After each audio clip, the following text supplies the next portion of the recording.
안녕하십니까. 이종인입니다. 바깥 날씨가 벌써 이제 쌀쌀해지기 시작했고, 옷을 두텁게 입기 시작했습니다.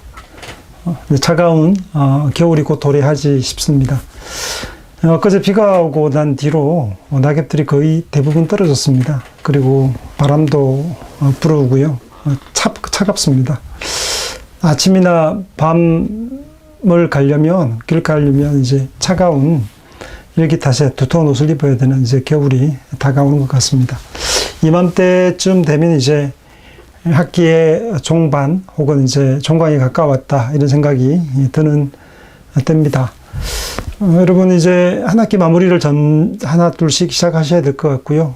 우리 철학의 이해 가운데 지금껏 여러 가지 주제를 따라서 철학의 내용들을 살펴왔습니다. 입문 과정이고 이해에 대한 부분이기 때문에 다소 광폭의 내용들을 따라 다루고 또 이야기를 나누었습니다. 그래서 디테일한 부분들로 들어가지는 못했고요. 그래서 여러분에게 어떤 좀 관심을 기울일 만한 어떤 그런 서론 정도의 부분들을 함께 생각했습니다. 오늘 우리가 이어질 내용은 삶의 의미, 그 의미 철학에 대한 이야기를 함께 나누고자 합니다. 그 의미에 대한 부분은 사실은 가장 중요한 부분일 수 있다는 생각을 합니다.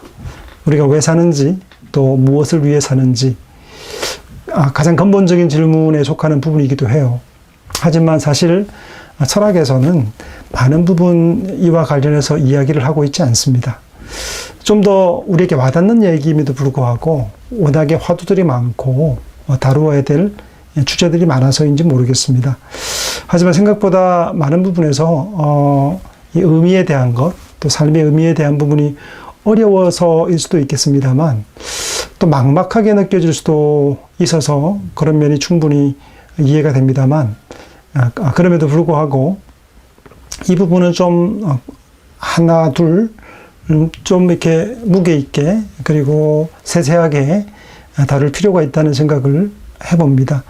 왜냐하면 실제 문제니까요. 내가 왜 사는 걸까?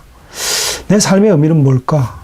내가 살아가는 이 일들이, 내가 지금 행하고 있는 이 일이, 내가 수고하고 있고 지금 공부하고 있는 이 일이 과연 내 삶에 무슨 의미일까 하는 근본적인 질문이기 때문이죠.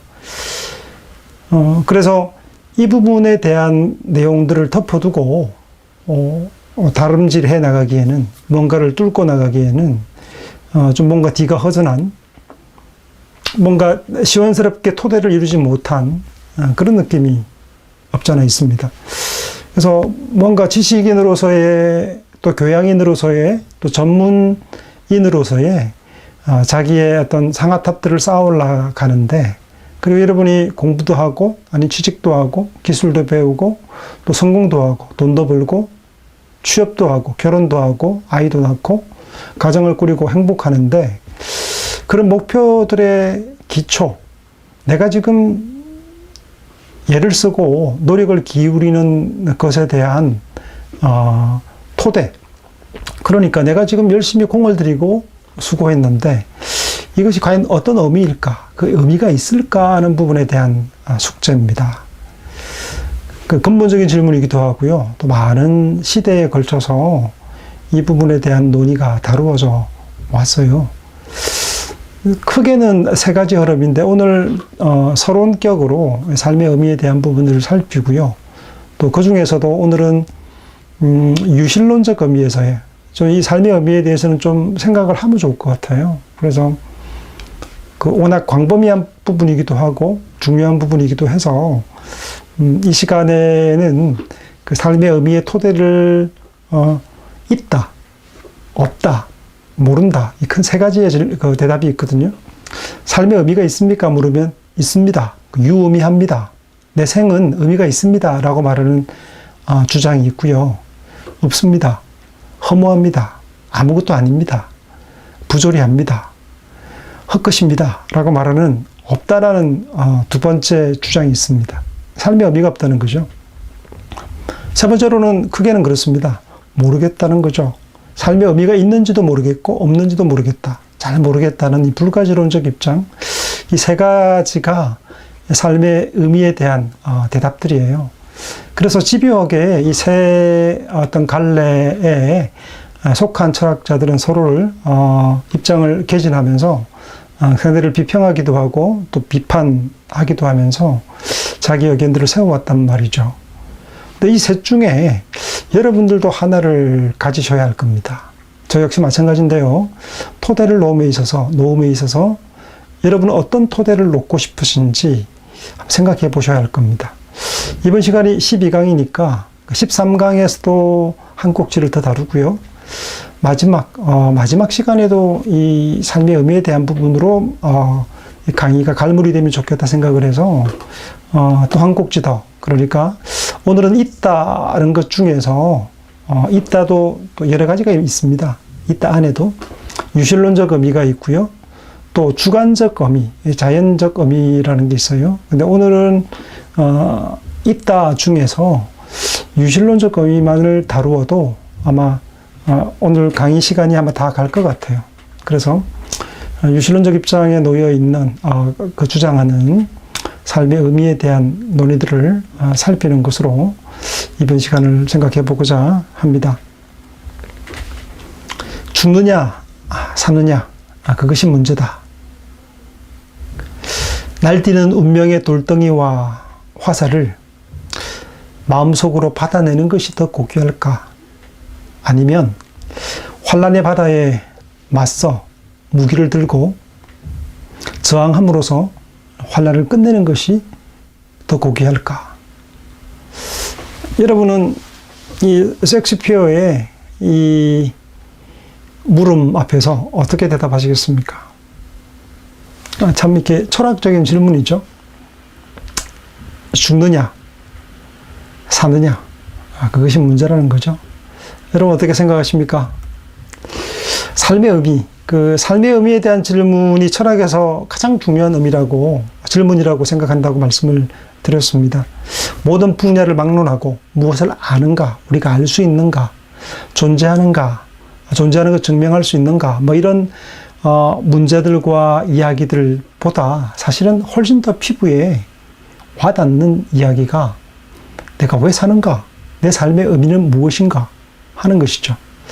사람이 의미를 알지 못하면, 의미가 이게 제공되지 못하면 살 가치, 살 의미가 없으면 어떻게 삽니까?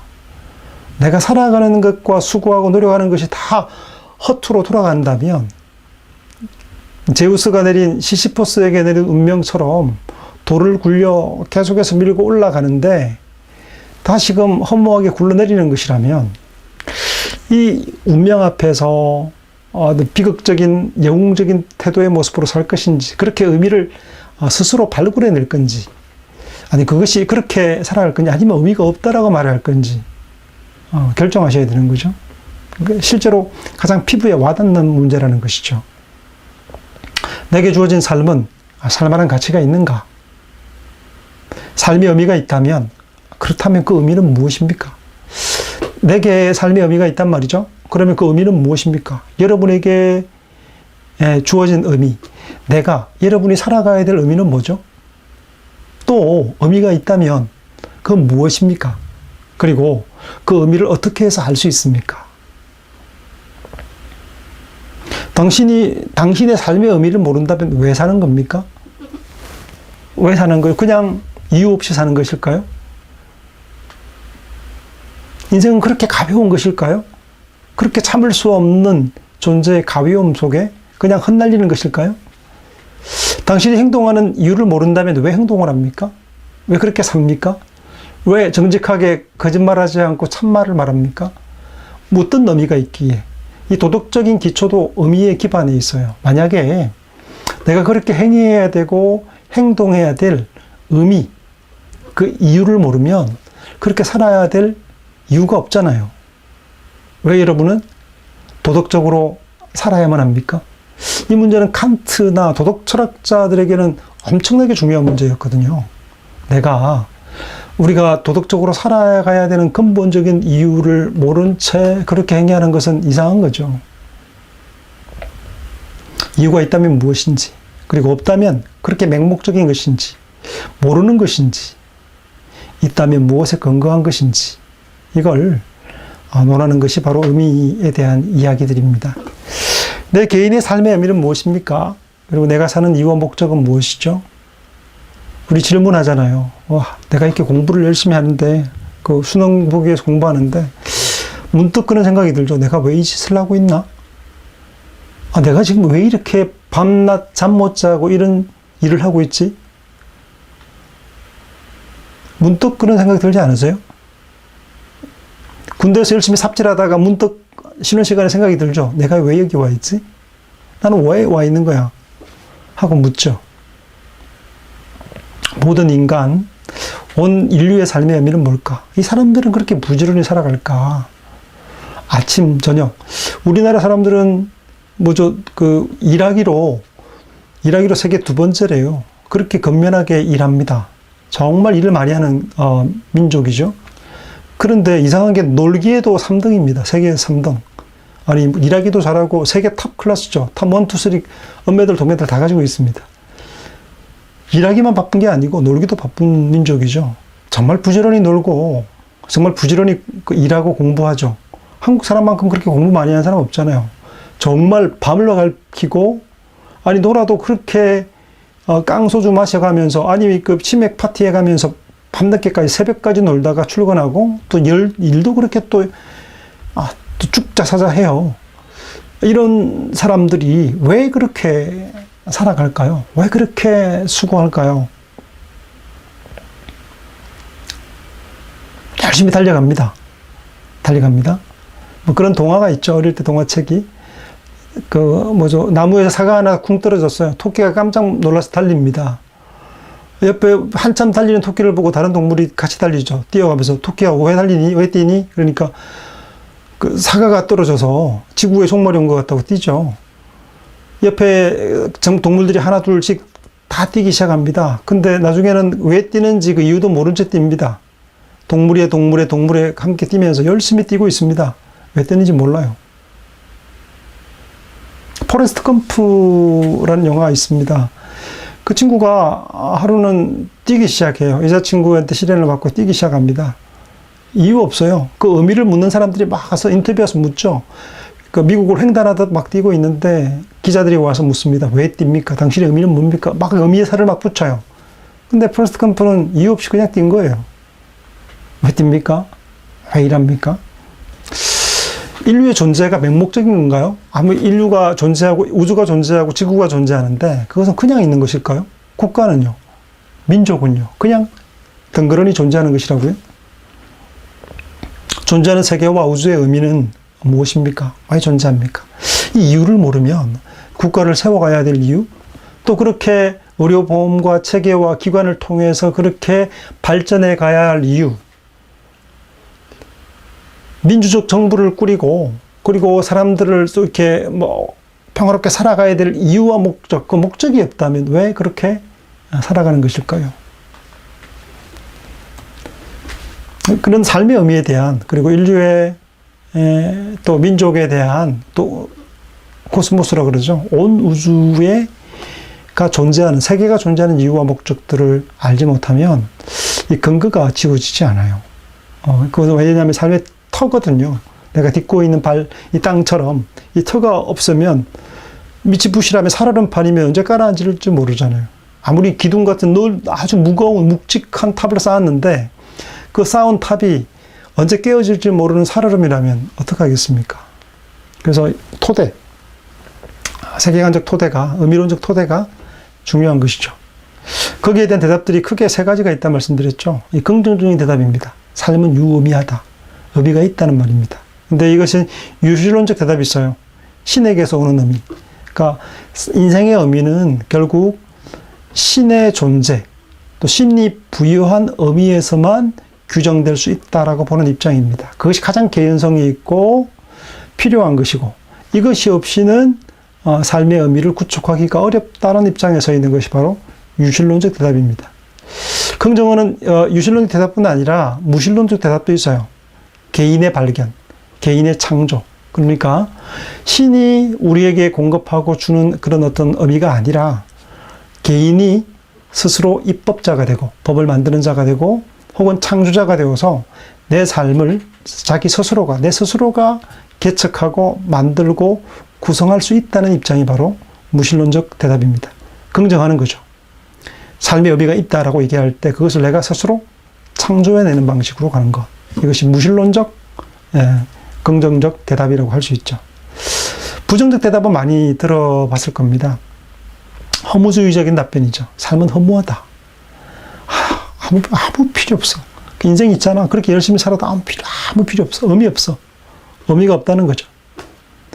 그래서 이 무의미에도 긍정이 있고 부정이 있어요. 그래서 무의미해서 참 좋다. 삶은 그럼 모두가 평등해 좋다. 다 똑같잖아. 죽음의 문제와 결부되어 있는데요. 삶과 살아있는 것과 죽음은 함께 가잖아요. 그래서 삶의 문제, 삶의 의미를 다루기 위해서는 이 죽음의 문제를 반드시 극복하든 아니면 대상을 다루어야만 합니다. 그래서 이 부정적인 대답이 있죠. 허무하다는 것을 긍정하는 사람은 주로 어떤 사람들이냐면 이 죽음 있죠. 이 죽음, 그 삶이 무의미하기 때문에 이 무의미함을 끝내는 것, 이 고통스러운 삶, 정말 피곤한 삶을 이제 마무리 짓는다는 것. 그래서 해방감을 느끼는 이 긍정적인 것으로 바라보는 거죠. 장자가 아내가 죽었어요. 아내가 죽고 나서 박을 깨뜨리면서 너무 칼칼칼 웃죠. 막 웃습니다. 막 웃습니다. 왜 웃냐고 물으니까 얼마나 좋소. 이 한스럽고 고통스러운 땅을, 이 생을 이제 끝내니까. 이게 이제 뭐 지긋지긋하고 이 끔찍한 생의 종말이라는 것, 이제 끝난다는 것, 이거 얼마나 행복한 일인가 하고 이제 막 웃는 거죠. 삶이 무의미해서 좋다라는 의미를 가지는 입장이 있어요. 그리고 삶이 무의미해서 좋지 않다라는 입장입니다. 삶의 의미가 없음으로 인해서 괴로워하고 힘겨워하고 그 다른 뭔가를 구하기 위해 살아가는 거죠. 쇼펜하우어처럼 구할 것들이 동고의 윤리학이라고 해서 그래 그 고통이 덜한 것, 고통이 좀이라도 좀 덜한 것들을 추구하는 방식으로 가고 결국 남아있는 것은 뭐냐면 우리 서로 간에 이 무의미한 정말 끔찍한 삶인데 같이 서로 동정하면서 너도 그렇게 삶을 살고 있구나. 그래, 이 힘든 삶을 사는데 너나 나나 우정 서로를 불쌍히 여기면서 이렇게 동고의 윤리학으로 서가는 형태. 이럴 수도 있어요. 이게 부정적인 대답들이죠. 이 또 갈래가 있습니다. 또 하나가 불가지론적 입장인데요. 대답입니다. 모르겠다는 거죠. 삶이 의미가 있는지 없는지 도무지 모르겠다. 삶의 의미를 묻는 질문 자체를 이해하지 못하겠다. 그거 왜 묻니? 하고 묻는 거죠. 또 하나는 질문은 이해할 수 있지만 답할 수 있을는지 모르겠다. 나는 삶의 의미에 대해서 그 질문 자체가 의미가 있는지 모르겠다고 얘기하는 대답도 있는가 하면 그 질문이 유의미할 수도 있지만 질문만 유의하지만 답은 모르겠다. 답이 있는지 과연 모르겠다. 있는지 없는지 잘 모르겠다고 대답하는 것이 바로 불가지론적 입장입니다. 이런 세 가지 입장이기 때문에 우리 한 시간씩 이 꼭지를 나누어서 다뤄보면 어떨까? 이건 이제 뭐 다른 분과도 많이 있습니다만 이 분과를 다루는 것이 아마 더 유익하리라는 생각이 들어서 이건 뭐 교수하는 입장인 저의 어떤 주관적인 선택이고 마음이기도 하잖아요. 그래서 이걸 좀 더 깊이 있게 다루면 어떨까 하는 생각을 해봅니다. 사실 제가 그 철학 박사학위 논문을 이와 관련된 내용들을 썼어요. 그래서 칸트나 그리고 니체나 쇼펜하우어와 관련된 삶의 의미에 대한 부분들을 함께 다루면서 빅토르 프랑클까지 함께 다루었기 때문에 이 부분에 대한 이야기를 좀 더 나눌 수 있지 않을까 하는 생각을 해봅니다. 삶의 의미는 객관적 의미와 주관적 의미가 있습니다. 그러니까 삶의 의미에 관한 질문에 대답하려는 철학의 토대와 근본적인 질문에 답해야 하는데요. 형이상학이나 그리고 인식론 그리고 윤리학은 세계관의 선택에 달려있다고 볼 수 있습니다. 그래서 철학적 세계관이 삶의 의미를 떠받친다고 볼 수 있는 거죠. 보는 눈에 따라서요. 조금 전에 봤잖아요. 말씀드린 것처럼 세 갈래가 있는데 이 세 갈래는 사실은 보면 이 철학적인 입장 그리고 어떤 바라보는 시선인 거죠. 형이상학이든 인식론이든 윤리학은 이 윤리학이라 말하는 것, 행위하는 것과 그리고 아는 것과 그리고 죽음 이후에 보이는 세계뿐 아니라 보이지 않는 세계에 대한 이해, 존재와 그 가치에 대한 내용들은 사실은 이 바라보는 세계관에 달려 있다고 보는 거죠. 좀 더 깊이 파보면 이 세계관도 사실은 의미론적, 의미관이 세계관보다 앞설 수도 있습니다. 그 시선과 의미는 같이 나뉘지 않는다는 거죠. 바라보는 시선을 통해서 가치들이 구해질 수 있습니다. 삶의 의미에 대한 질문을 더 잘 이해하기 위해서는 삶의 의미에 대한 네 가지 관계가 가능한 점을 살펴볼 필요가 있습니다. 네 가지로 나눌 수 있겠죠. 허무주의 같은 경우에는 객관적 의미도 없고 주관적 의미도 없다. 세상이 존재하는 이유도 없고 개인이 존재하는 이유도 없다는 거죠. 또 유실론자 입장은 객관적 의미도 있고 그리고 주관적 의미도 있는 거죠.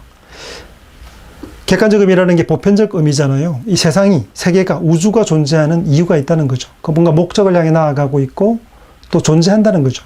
의미가 유의미하다는 거죠. 마찬가지로 개인의 의미도, 각 어떤 실존의 의미도 존재한다고 보는 거고요. 객관적 의미는 있지만 주관적 의미는 없다라고 보는 입장도 있습니다. 전체 우주는 그렇게 굴러가지만 개인들의 목적들은 없고 그냥 함께 섞여가는 거죠. 주관적 의미, 개인적 의미는 다 함몰되고 사라지는 입장, 그런 입장이 있습니다. 그 이론론적인 입장이로, 그리고 범신론적 입장일 수도 있겠는데요. 그냥 나의 개인적 의미보다 전체에 그냥 다 포함돼 버리는, 그죠. 주관적 의미는 있지만 객관적 의미는 없다. 내가 스스로 의미를 창조할 수는 있지만 전체적 의미는 필요 없어요. 보편적 가치, 보편적 진리, 이 따위는 없다는 입장. 그게 바로 무신론자의 입장이라고 할 수 있습니다. 그래서 무신론적 입장에서는 언제나 의미를 추구한다 그러면, 회의론에 빠지지 않고 의미를 추구한다 그러면 자기 창조적, 자기 운명에 대한 태도적 이런 방식으로 의미를 구현해 나가는 모습을 볼 수 있습니다. 삶의 의미와 죽음은 함께 갑니다. 인생의 필연적인 것은 삶과 죽음에 관한 것입니다. 그래서 삶의 의미에 관한 모든 대화에는 죽음보다 더 많이 거론되는 것은 사실 없습니다. 살아있는 것, 삶을 얘기하려면 삶을 힘들게 하고 무의미하게 만들려는 게 뭘까요? 여러분, 삶의 생을 가장 살아있는 것과 살아있는 목적들을 다 파괴하고 무너뜨리는 가장 큰 대적, 악이라고 말하는 것, 악이라고 말하는 게 뭘까요? 죽음입니다. 죽음은 삶을 삼키잖아요. 삼킵니다. 삼켜버리고 무의미하게 만들죠. 녹여버리잖아요. 그 많은 사람들로 하여금 삶의 의미에 대한 의문을 품게 하는 것은 바로 무엇보다 우리가 죽는다는 사실에 있습니다. 내가 죽고 나면 무슨 소용이야? 내가 살아있을 때는 모르겠는데 죽고 나면 결국 사람은 다 죽잖아. 그러면 결국이 모두 죽음으로 다 녹아들고 죽음에 의해 다 녹아내린다면 내가 지금 쌓아놓는 의미가 뭐지? 어떤 의미가 있는 거지? 톨스토이의 작품 속에 이반 일리치의 임종을 앞두고 그런 얘기를 하죠. 여러분 보십시오. 무신론적 입장에서 주관적 입장이 허무주의가 주관적 입장도 없고 객관적 입장도 없는 거잖아요. 왜냐하면 둘이 연동되어 있거든요. 만약에 내가 글을 쓰면 뭐예요? 이건희 씨가 많은 재산을 가지고 누렸단 말이죠. 근데 그것을 죽음이 다 삼켜서 이제 주관적 의미가, 개인적 의미는 사라졌지만 그래도 객관적 의미 속에서 어떤 대한민국이라는 나라가 있고 우주라는 것이 남아서 그 이름을 기억하면 좋겠는데, 이 대한민국이라는 나라가 영원할까요? 그리고 우주의 목적 자체가 계속 진행될까요? 역사는 잊혀지고 승자의 기록으로 계속 바뀌어지게 되고, 그리고 인류가 종말이 오고 다 사라져버린다면, 사라진다면, 유발 하라리가 말하는 것처럼 그냥 그 인류의 역사를 하나의 문턱처럼 보는 그 입장에서 아주 파리하게 진화론적으로 인생의 종말을 구하고 다른 생물이 또 이렇게 진화해 가서 성장해 간다면 인류는 보존이 잊혀질 거 아닙니까? 그러면 내가 책을 내고 이름을 내고 수고해서 국가를 위해서 충성하고 무슨 의미가 있죠? 이게 무의미의 문제에 부딪히게 되고 허무하게 되는 거죠. 이 죽음이라는 것, 개인적 주관적 종말뿐 아니라 객관적 종말에 대한 것도 역시 무의미의 지독한 문제가 되는 거죠. 이것으로부터 벗어날 수 있는 방법이 뭐죠? 유실론자들은 신에게서 그 의미를 찾는 것이죠. 무신론자 입장에서는 객관적 의미가 없기 때문에 오로지 보편적 종말에 대한 건 모르겠고, 그거에 답할 수도 없고 모르겠고 없다고 생각하기 때문에 상대적이고 주관적인 입장에서 나의 의미만을 추구하고 위안으로 삼고 가는데, 근본적인 대답들을 하기에는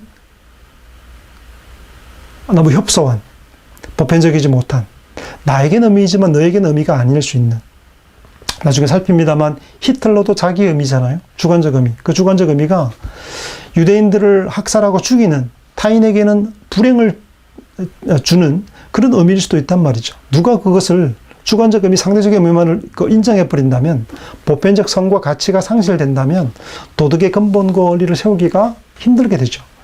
어쨌든 그런 문제들이 있습니다. 죽음의 문제가 큰 문제인데, 톨스토이의 이반 일리치의 죽음이라는 책이 있는데요. 그 책에 보면 역시 그런 죽음에 대한 문제, 무의미성에 대한 문제, 이런 것에 어떤 고발들을 하고 있습니다. 톨스토이의 작품 속 이반 일리치의 임종을 앞두고 병상에 누워있는 자기의 무의미성을 곱씹은 것은 특이한 일이 아닌데요. 제임스 볼드윈의 The Fire Next Time이라는 글에 이런 표현이 나옵니다.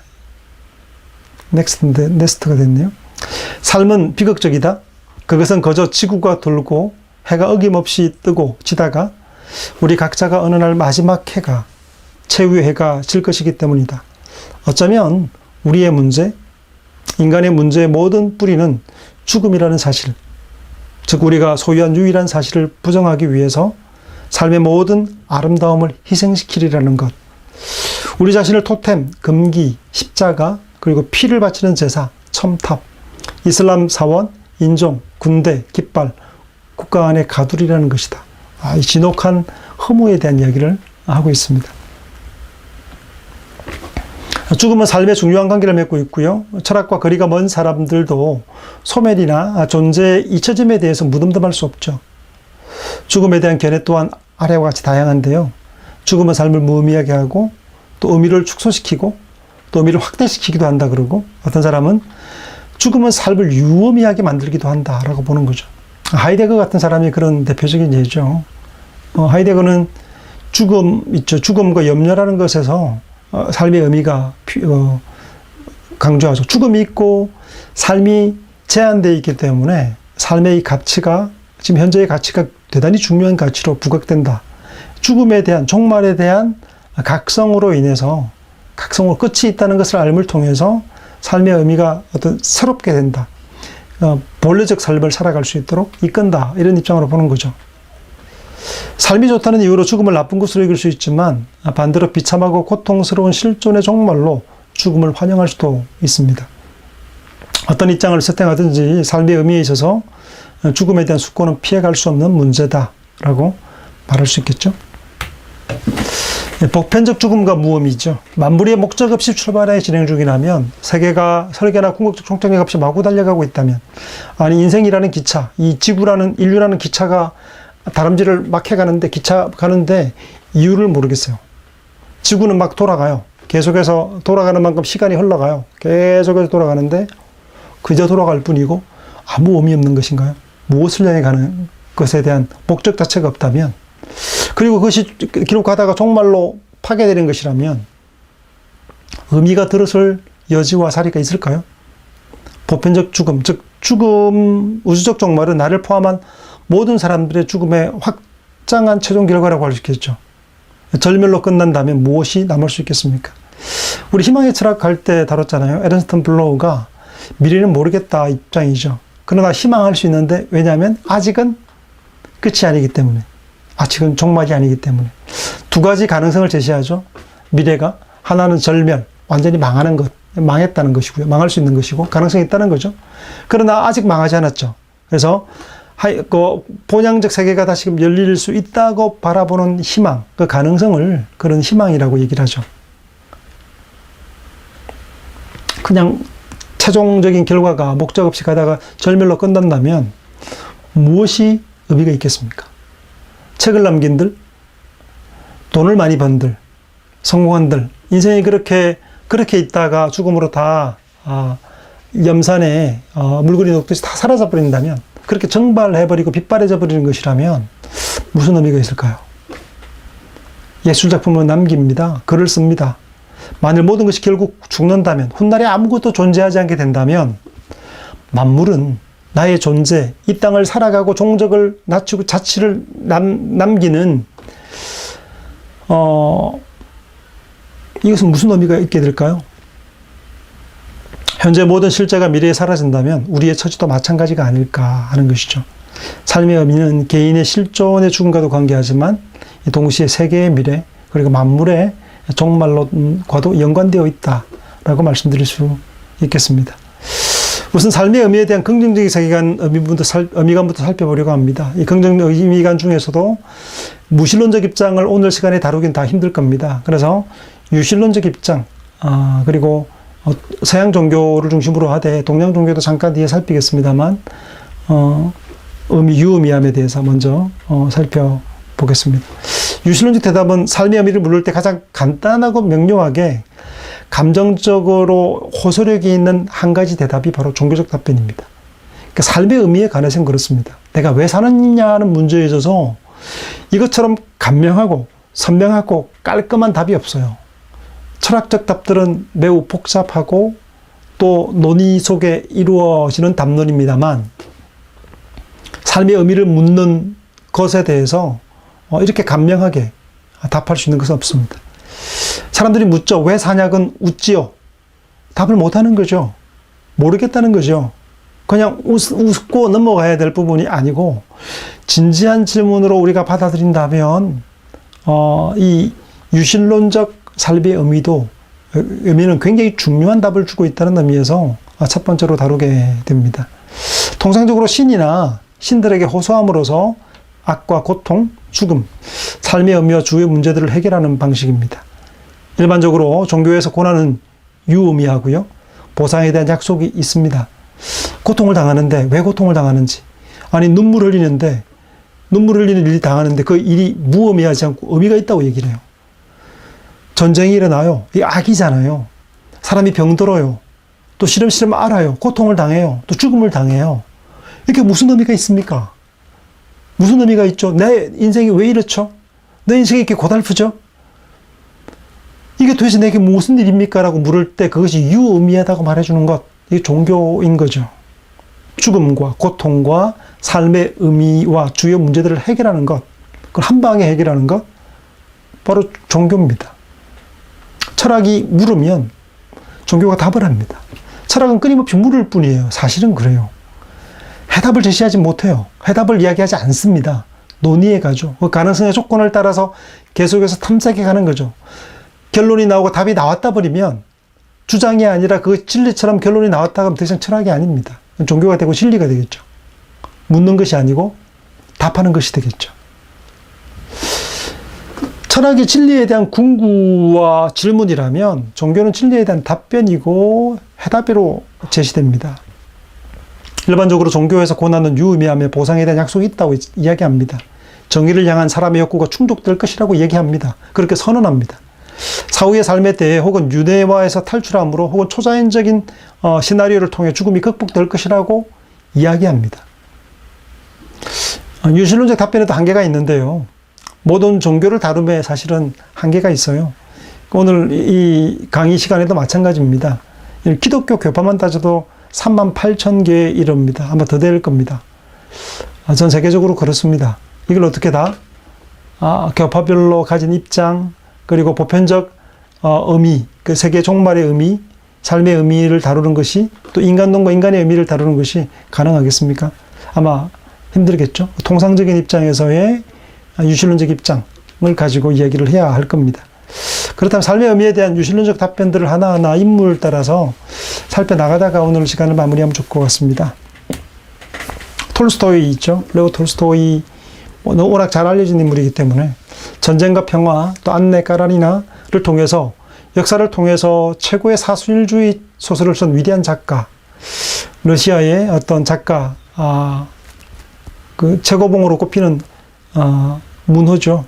톨스토이, 도스토옙스키, 또 한 사람 더 있죠. 갑자기 생각이 안 나죠. 예, 있습니다. 그래서 톨스토이는 예수의 가르침에 대한 문학적 해석으로 명성이 높았고 산상설교에 대한 해석은 유명합니다. 그는 후에 평화주의자이자 기독교적 무정부주의자가 되는 사람인데요. 이 톨스토이의 비폭력적 저항운동은 사실 마하트마 간디와 마틴 루터 킹에게 영향을 미치게 됩니다. 죽음이 가까웠을 때 재산과 특권을 모두 내던져 버렸습니다. 죽음이 모든 걸 함몰시키잖아요. 그래서 이 재산이 무슨 의미가 있냐고 다 기부하고 다 나눠져 버립니다.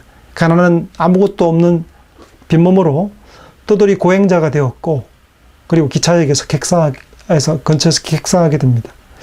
그렇게 삶을 살았던 게 바로 톨스토이입니다. 부자로 살았지만 그 돈들을 다 던져버립니다. 톨스토이는 돈을 벌어 가족을 부양하고 삶의 의미에 관한 질문을 잊기 위해서 글을 썼다고 얘기합니다.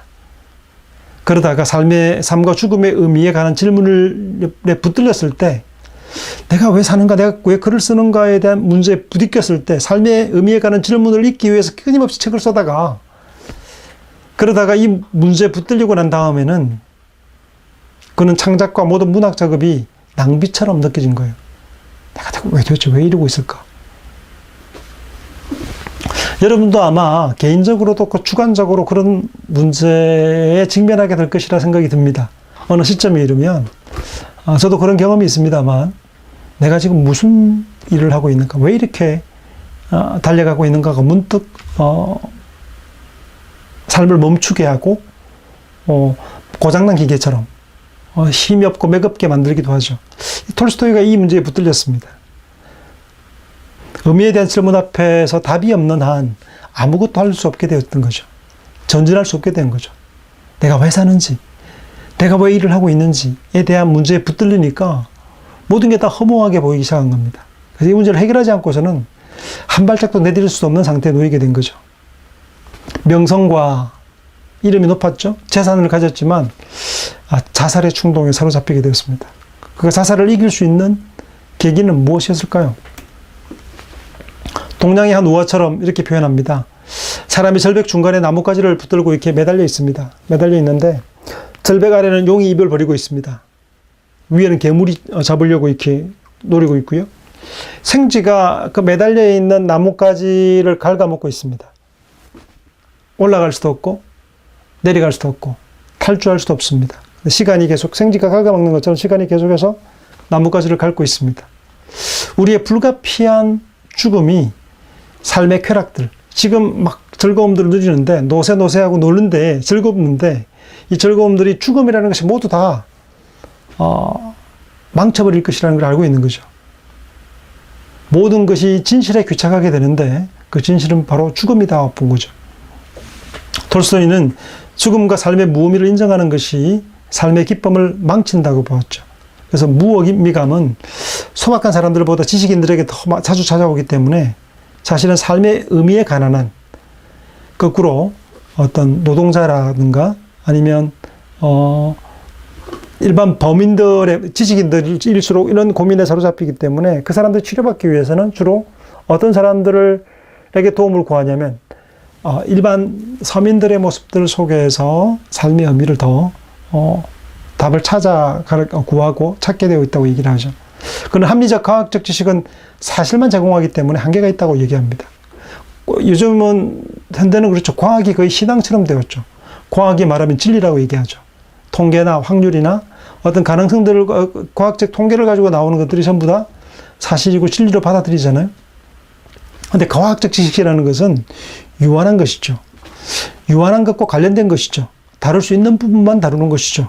보이지 않는 것을 다루고 답할 수 없죠. 신에 대해서, 행복에 대해서, 사람에 대해서. 통계적인 수치나 이런 것들은 다 다룰 수 있지만 보이지 않는 그 이상의 것, 사람의 마음에 대해서 과학으로 접근해서 심리과학이 그것을 이야기하고 뇌생리학과 뇌과학을 통해 설명하지만 오만하지 말라는 거죠. 그것으로 다 설명할 수 없다는 겁니다. 신앙이 제공하는 답이 아무리 비합리적이라도 그것을 또 논증할 수 있거나 아니면 과학적으로 합리적으로 도출해내거나 결과물을 낼 수 없는 비합리성을 지닌다 할지라도 유한한 것과 무한한 것 사이의 관계를 이야기하는 데 있어서 종교만큼 더 분명한 답은, 확실한 명료한 답을 가진 것은 없다라고 얘기하는 거죠. 톨스토이가 보기에 신앙이란 인생의 의미에 대한 지식이고 삶의 힘이라고 보았던 것입니다. 데이비드 스웬슨이 있습니다. 키에르케고르의 제자였습니다. 미국 미네소타 대학에서 1920년대와 30년대 가르쳤고요. 1949년에 인생의 존엄이라는 제목으로 논문이 출판되었습니다. 여기에서 그런 인간은 다른 동물처럼 현재만 살지 않고 과거와 미래를 산다고 얘기합니다. 그렇지 않습니까? 노인들은 과거를 먹고 살고 젊은이들은 미래를 먹고 산다면서요. 미래가 존재하지 않는다면 현재를 어떻게 살 수 있겠습니까? 과거가 없다면 오늘의 내가 어떻게 있습니까? 과거와 미래. 현재라 말하는 순간 찰나도 곧바로 과거로 지나가잖아요. 바로 앞은 미래입니다. 내가 현재라고 말하기도 어떤 사람들은 없다고 표현한 분도 계신데, 왜냐하면 내가 말하는 순간 모든 것이 다 과거로 다 넘어가요. 지금 이 순간도 과거로 지나가고 있죠. 현재는 어디입니까? 못 찾겠어요. 계속 지나가요. 앞은 미래입니다. 지나가요. 현재가 어디 있습니까? 포착하는 순간 이미 과거로 지나갔기 때문에 포착할 수 없지만, 그래서 과거와 미래 없이 현재를 논할 수 없다는 거죠.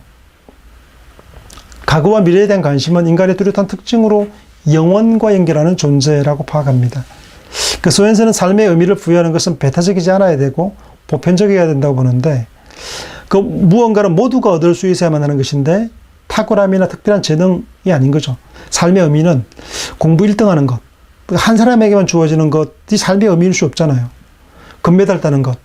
그러면 금메달 따는 사람들만 삶의 의미가 있다는 거잖아요. 그래서는 안 된다는 거죠. 어떤 좋은 직업을 가진 사람, 부자가 되는 사람, 성공한 사람, 정치인이 되는 것, 기업가가 되는 것, 어떤 특정한 사람들만 주어지는 의미라면 그 배타적 의미는 삶의 의미가 될 수 없다고 본 거죠. 그런 삶의 근본적 의미는 삶의 존엄과 가치의 원천으로부터 나온다고 얘기합니다. 인간은 자신의 의미를 스스로 창조할 수 없다고 보았어요. 니체처럼 스스로 창조할 수 없다고 보았어요. 왜냐하면 그 의미는 신에게서 유래하기 때문이라고 주장합니다. 인간은 신에게 무릎 꿇음으로써 의미를 발견할 수 있다라고 이야기합니다. 루이스 포즈만입니다. 미국 철학자로서 옥스퍼드와 유니온 신학교에서 철학 박사학위를 받았는데요. 매우 상sen적인 저자로 수많은 철학 교과서와 공동 저작물을 통해서 미국의 많은 대학에서 교과서로 채택하고 있는 책들을 많이 출판한 사람으로 유명합니다. 2002년에 출간된 종교가 삶의 의미를 준다라는 책에서 고전적 유실론의 전제 아래서 삶의 의미를 풀어갑니다. 종교 안에서만 우주의 기원과 보존을 분명하게 만족스럽게 설명할 수 있다는 거죠. 만물이 존재하게 된 기원, 그리고 종말과 목적에 대해서 이야기할 수 있다고 본 거죠. 그리고 신이 있어야만 선이 악을 이길 것이라는 확실한 보정 속에, 확신 속에 살아갈 수 있는 거죠. 만약 악이 선을 이길 수 있다면, 그런 가능성이 있다면 불안하지 않겠습니까? 우리가 똑바로 그리고 도덕적으로 살아야 될 이유가 뭐겠습니까? 거짓이 이긴다고 한다면, 신이 없다고 한다면 어떻게 그 질서가 잡힐 수 있겠습니까? 신은 우리를 사랑하시되 감사로 도덕적 삶의 동기를 얻습니다. 왜 우리가 도덕적으로 살아야 하는지 이유가 거기 있는 거죠. 신이 없다면, 그래서 칸트도 신의 존재를 요청하지 않습니까? 정언문법적으로 살고 도덕적으로 행위하는 데 있어서 이 땅에서 볼 때에는 삶의 부조리가 존재하죠. 거짓말하지 않고 착하게 살고 바르게 살고 하는 사람들이 손해를 보고 고통을 당하고 때로는 매몰되어 죽기도 하고, 이런 일을 보면 이런 부조리한 삶이 있는데 그것을 판단해 줄 판결자가 필요하지 않겠습니까? 악당과 악한 놈들을 처벌하고 선하고 착하게 살지만 그렇게 고통스럽게 살았던 사람들을 보상해 줄 존재가 필요하지 않을까요? 칸트는 그래서 도덕적 삶이 가능하도록 하기 위한 그것으로 위해서 자유와 영원 불멸과 신의 존재를 요청한 거죠. 신이 없다면 우리가 도덕적으로 살아야 될 이유가 뭡니까? 정의롭게 살아야 될 이유가 뭐죠? 누가 선한 분이 판결자가 아니라면 우리는 어떻게 되겠습니까? 우리가 도덕적으로 살아가는 이유가 도대체 무슨 의미가 있겠습니까? 답할 수 없는 것이죠. 그리고 모든 사람은 그 신의 형상, 이마고 데이라고 말하는 신의 형상이기 때문에 동등한 가치를 지닌다고 이야기합니다. 그래서 이 평등한 남녀와 그리고 계급 없는 사회를 구성할 수 있는 이유를 가질 수 있는 거죠. 사후의 삶이 존재하고 또 행복한 상태에서 영원히 살 것에 대한 확신이 있기 때문에 오늘의 어려움과 질곡들을 이기고 살아갈 수 있다고 본 거죠. 포스모는 유신론이 삶의 의미를 제공하는 능력에 있어서 무신론을 압도한다고 보았습니다. 칼폴 라인홀드 니버입니다. 니버는 미국 신학자이자 정치 분야의 조언자였습니다. 냉전시대 미국 지식인의 전형이었고요. 당대 가장 유명한 신학자 중 하나로 꼽혀 있는 인물이기도 합니다. 그의 견해는 종교적 보수주의자들이나 자유주의자 모두를 당혹하게 만들었는데요. 1955년에 출간된 자아와 자아의 궁극적 의미 추구에서 니버는 종교적 성향이 자아의 합리적 능력들을 뛰어넘는 자아의 자유라고 이야기를 하고 있습니다. 이 자유는 삶의 의미를 묻는 질문에 특정한 대답을 거부하고 한낱 인간관계를 고찰하는 것을 넘어 창조적 신비에 주목하게 되고 사람이 스스로 자기 의미를 창조할 수 없다고 보고 있습니다. 우리는 이해할 수 없는 힘과 사랑의 신비 속에 살아가고 있고 우리를 둘러싸고 있는 것들이 우리가 창조해낸 게 아니라는 거죠. 여러분 생명이 여러분에게 있잖아요. 들어봤잖아요. 그죠? 근데 부모도 생명을 받았고 또 주어진 환경들과 땅과 나무와 산과 바다와 들들이 있는데 이것들을 사람이 제조해내거나 창조해내거나 만들어내지 못한 거죠. 우리가 알지 못하는 둘러싸이는 감정, 부모가 내게 사랑의 감정을 품고 보호해야 될 이유가 뭐죠? 어디서부터 그런 사랑의 감정이 왔을까요? 우리에게 왜 이렇게 소망과 희망이 존재하게 되죠? 형이상학적인 것들이 왜 존재하고 있죠? 어떤 이해할 수 없는 힘과 사랑의 신비 속에 살아가고 있는 거죠. 신앙과 희망을 합리화할 길이 없다는 점을 인정합니다. 그걸 합리적으로 증명해낼 방법이 없어요. 신이 나를 사랑한다라는 것을 증명할 방법이 있습니까? 어떻게? 그 방법들은 기독교에서는 십자가, 아들을 보냄 이런 표현합니다만 이걸 객관적 데이터를 통해서 실험실에서 증명할 수는 없잖아요. 니버는 삶의 의미에 대한 종교적 반응이 가장 만족스러운 답을 줄 것이다. 가장 만족스러운 답은 바로 유신론에 있다라고 보고 있는 거죠. 필립 퀸입니다. 피츠버그 대학 철학 박사였고요. 브라운 대학 철학 교수였습니다. 오브라이언 철학 교수로 임명되었는데 1997년에 기독교에 따른 삶의 의미라는 책을 제출하게 됩니다. 삶의 의미가 무의미하다는 그 당대의 많은 주장들에 대해서 반박하는 글입니다. 퀸은 삶의 의미를 가질 만한 두 가지 유형을 제시하는데요. 하나는 가치론적 의미, 축약해서 AM이라고 합니다. AM. 그리고 인생은 긍정적이며 본래적인 가치를 지니고 있다는 것이 바로 첫 번째고요. 두 번째 유형이 뭐냐면 목적론적 의미라고 해서 약자로 TM이라 부릅니다. 그 인생에는 목적론적 의미가 있다고 말합니다. 어떤 이들은 AM은 가졌지만 TM을 이었고 어떤 사람은 TM을 가졌지만 AM을 못 가질 수 있고요. 둘 모두로 가질 수도 있습니다. 사람들은 불멸의 영혼을 가진 존재로서 세계에는 완전히 의미를 지니고 있습니다. 어째서 그런지 확신할 수 없지만 기독교 신앙 안에서는 그것이 가능하다라고 이야기를 하고 있습니다. 존 코팅엄입니다. 옥스퍼드에 사기를 받았고요. 삶의 의미에 관하여라는 책에서 초자연적 의미의 개념을 변호하고 있습니다. 도덕이 삶을 위한 필수적이라고 주장하면서도 도덕으로는 충분하지 않고 도덕으로 지향할 수 있는 근거를 이야기하죠. 조금 전에 칸트에 대한 얘기를 했는데 비슷한 견해입니다. 그래서 사람의 노력이 성공적이고 진실로 유의미하려면 정통적인 유신론적 신앙이 필수라고 보았습니다. 삶이 의미 있으려면 그 신이 있어야만 된다는 거죠. 도덕이 영원하고 절대적인 도덕 법칙들을 공포하는 신의 근거를 두어야만 우리의 삶과 도덕적 노력이 진정한 의미를 가질 수 있다고 얘기한 거죠. 요약하자면 우리의 삶과 행위에 의미를 부여하려면 다른 세계가 반드시 필요하고 도덕은 신을 객관적 토대로 삼아야 한다고 보았기 때문입니다. 우리의 선의 궁극적 회복력에 대한 신앙을 버팀대로 삼을 필요가 있고 그렇게 함으로써 엄혹하고 어두운 삶에서 희망의 빛 속에 살아갈 수 있다라고 본 거죠.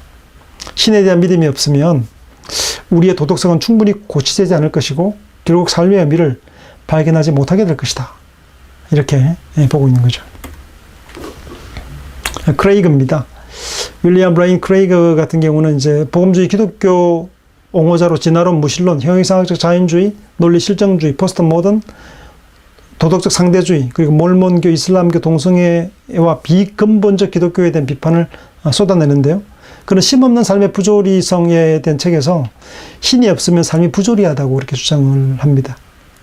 불멸이 없다면 인생의 궁극적 의미는 없을 것이다 라고 주장하죠. 만약 모든 것이 죽는다면 그 전에 우주나 인류 어떤 개인의 존재도 중요하거나 가치가 있을 수 없기 때문에 신의 존재는 반드시 중요하다.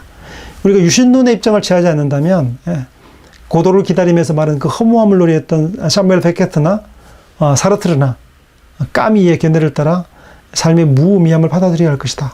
양자택일해야 된다라고 이야기합니다.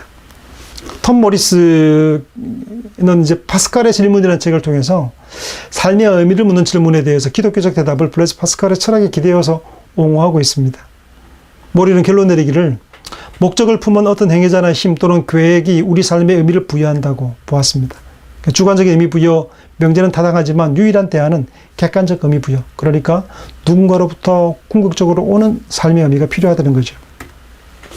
윌리엄 제임스는 워낙 유명한 사람이죠.